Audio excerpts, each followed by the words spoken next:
Stop for a moment. Look closely at the plant in front of you. Maybe you've seen it growing near your house, maybe in the corner of your garden, maybe pushing up through a crack in the sidewalk. Most people don't even notice it, but if they do notice it, they usually do one thing. They pull it out, they throw it away, or they spray it with weed killer. To most Americans, this plant is nothing more than a nuisance, a weed, an unwanted pest invading their lawn. But what if I told you that this exact plant once helped entire communities survive? What if I told you that centuries ago, farmers relied on this plant to make it through brutal winters when other crops failed and food became dangerously scarce? And what if I told you that Native American communities cultivated it for thousands of years, not because they had to, but because they understood its incredible value? Yet today, almost nobody recognizes it. Most people don't know its name. Most people don't know its history. Most people don't even know it's edible. And that raises a strange question. How does a plant go from being one of the most important survival crops on an entire continent to something people casually destroy without thinking twice? That kind of knowledge doesn't just disappear on its own. Sometimes it gets buried. Welcome to Origins of Earth Vault, the channel where we dig beneath the surface of nature and history to uncover the stories that were forgotten. Because the land around us is full of secrets, plants that once fed entire civilizations, crops that shaped cultures, and knowledge that was quietly erased over time. Today's story is about one of those plants. And by the end of this video, you might start looking at the ground around you in a completely different way. Because chances are, the plant we're talking about today might already be growing somewhere near you right now. But to understand why this plant matters so much, we have to go back, way back. Back to a time before grocery stores, before modern agriculture, before pesticides, herbicides, and industrial farming transformed the way food is grown. We're talking about the 1600s and early 1700s, when the first European settlers arrived in North America. They came with hope. They came with ambition, but they also came with a huge problem. They had no idea how to farm this land. The soil was different from Europe. The weather was unpredictable. The seasons were harsher than anything they had experienced before. And the crops they brought with them from Europe often failed. Wheat struggled. Barley struggled. Many of the plants they depended on simply didn't grow well in the unfamiliar climate. Historians estimate that in some early colonial settlements, more than half of the settlers died within the first year. Not because they lacked determination, but because survival in a new environment requires knowledge, and they didn't have it. But there were people who did. Native American communities had been on this land for thousands of years. They understood the seasons, they understood the soil, and most importantly, they understood the plants. While European settlers were struggling to force foreign crops into unfamiliar soil, Native American farmers knew that the land was already full of food. You just had to know where to look. Across forests, fields, and riverbanks were plants that could survive frost, plants that could handle drought, plants that thrived in soil where other crops failed. One of those plants was quiet and unassuming. It didn't have bright flowers. It didn't look impressive. It didn't stand out. But it had one remarkable quality. It was incredibly resilient. This plant could grow almost anywhere.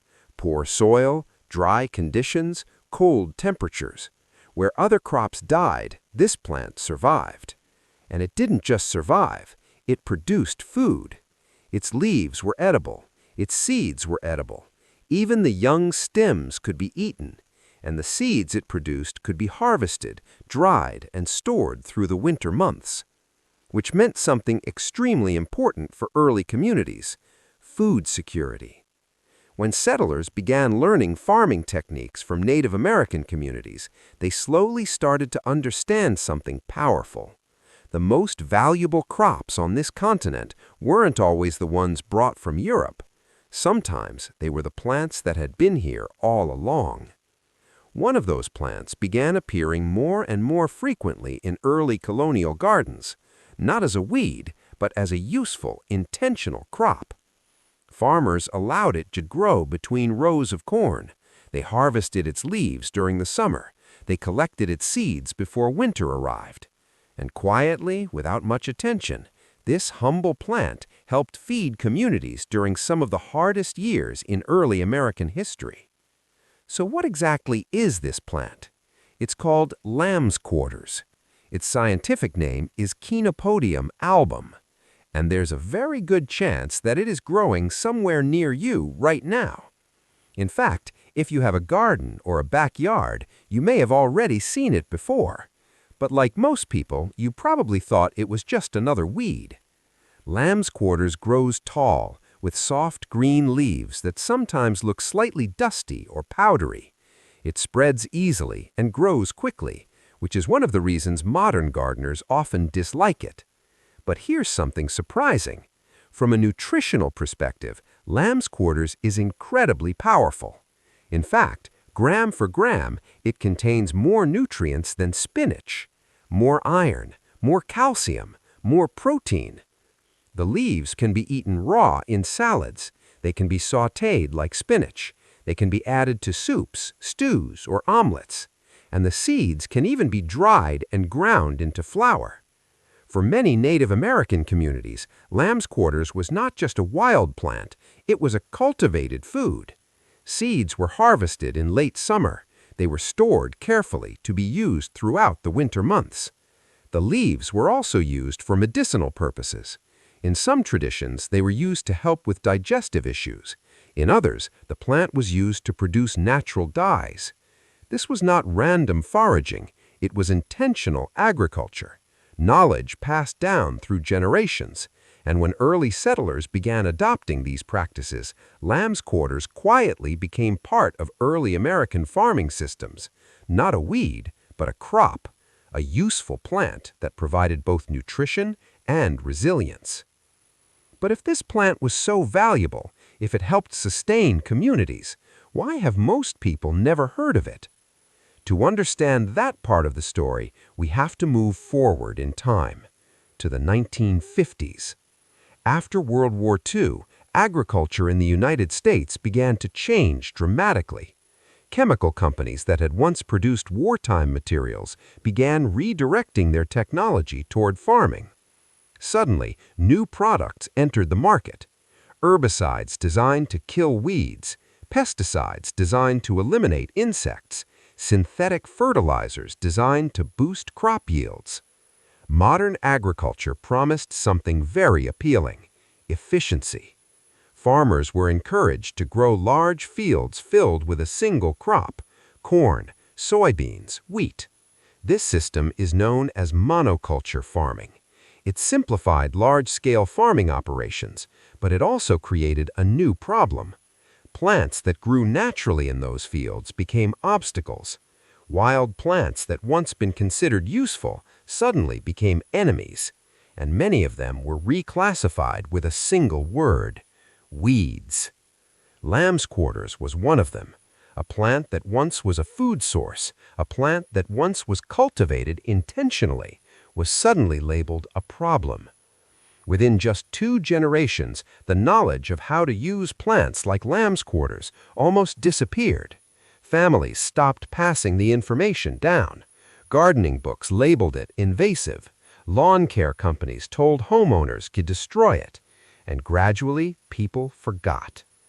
But something interesting happened. The plants themselves never left. They continued growing quietly across fields, gardens, and roadsides, waiting.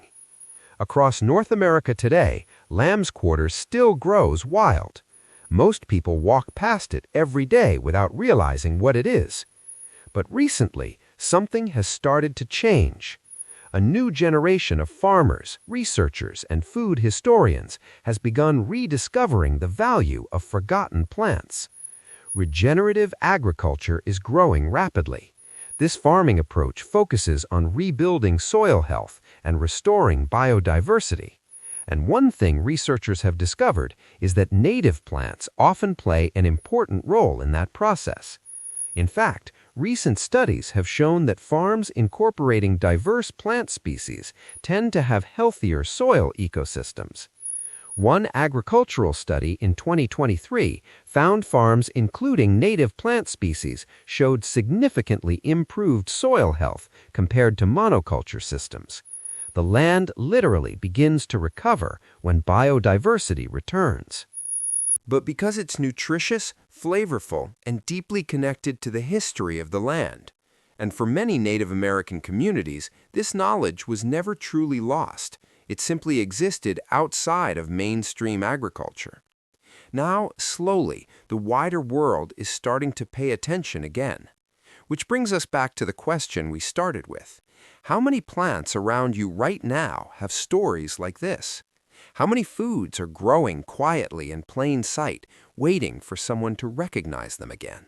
That's exactly what we're exploring on this channel.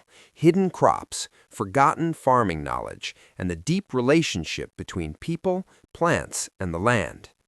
Before you go, I want you to do 3 quick things. First, drop a comment below and tell me where you're watching from. And if you've ever seen lambsquarters growing near your home, let me know. Second, if this video made you see plants differently, share it with someone who enjoys gardening, hiking, or learning about nature. And third, subscribe to the channel and turn on notifications because tomorrow is day 2 of this series. And tomorrow we're uncovering a crop that once fed millions of Americans for over a century before it mysteriously disappeared from mainstream farming. It's one of the most fascinating and controversial stories in American agricultural history, and trust me, you're going to want to hear it. This is the Origins of Earth Vault.